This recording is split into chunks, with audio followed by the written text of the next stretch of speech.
فإن الشقی بدبخت ہے وہ انسان کہ ماہ رمضان کو بھی درک کرے اور پھر مغفرت حاصل نہ کر سکے. ہم سمجھتے ہیں کہ توجہ کی ضرورت ہے. میں پڑھ رہا تھا آیت اللہ بہجت کی بھی ایک استاد ہے آیت اللہ کشمیری رحمۃ اللہ علیہ، ان کے میں جملے آج مطالعہ کر رہا تھا. وہ فرما رہے تھے کہ ماہ رمضان آتا ہے تو ہم کوشش کرتے ہیں کہ جلدی جلدی پڑھیں جی، ختم قرآن کریں فلاں. وہ فرماتے ہیں ٹھیک ہے وہ بھی ثواب رکھتا ہے، فضیلت رکھتا ہے، لیکن جو آیت پڑھو نا اس کے ترجمے میں غور کرو روزے کی حالت میں، اس کے مفہوم میں، اور وہ مجھے کیا پیغام دے رہی ہے. اگر یہ کرو گے تو ایک آیت جو ہے وہ ختم قرآن کے بدلے میں آپ کو ثواب تب یہ جو وہ فلسفہ بیان کیا کہ ایک آیت پڑھیں تو پورے قرآن کا ثواب ہو، اس کا فلسفہ قبلہ نے بیان فرما دیا. کیا خوبصورت آغاز ہوا گفتگو کا، اور ماہ مبارک رمضان کی وہ جو کیفیت ہے اب ایسا ہے کہ نازل ہونا شروع ہو گئی ہے، داخل ہونا شروع ہو گئی. اب آپ میرا خیال ہمارے ساتھ جو نعت خواں حضرات آج موجود ہیں، علی برادران ہیں، بڑے معروف نعت خواں ہیں، آپ کو خوش آمدید بھی کہیں گے اور آپ سے گزارش کریں گے کہ بارگاہ رسالت مآب صلی اللہ علیہ وآلہ وسلم میں ہدیہ نعت پیش کریں.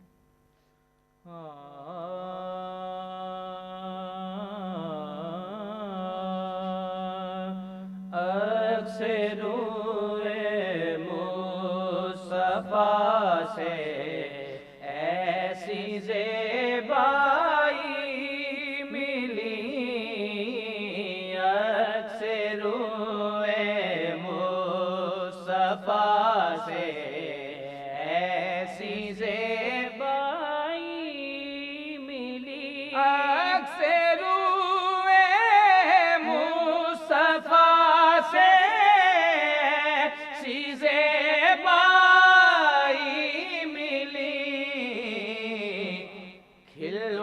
رنگے چمن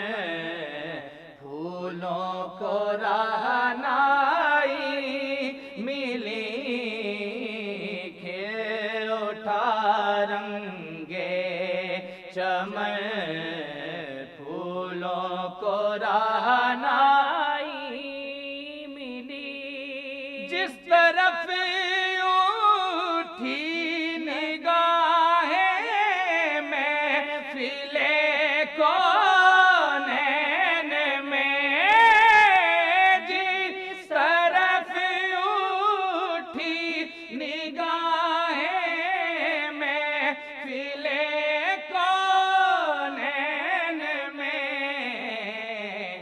رحمت للعالمین کی جلوہ فرمائی ملی، رحمت للعالمین کی جلوہ فرمائی ملی. حضرت ہوئی کے تصدق اور کمبے کے طفیل،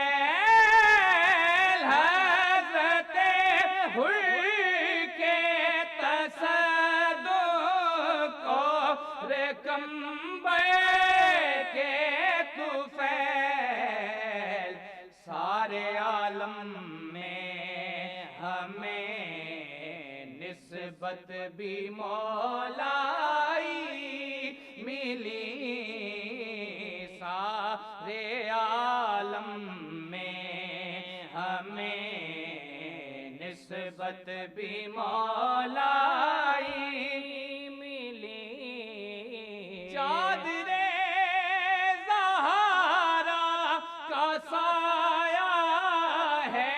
میرے سر پہ نصیر، چادر زہرا کا سایہ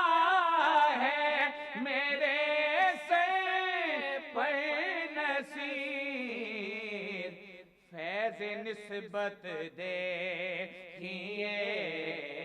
نسبت بھی زہرائی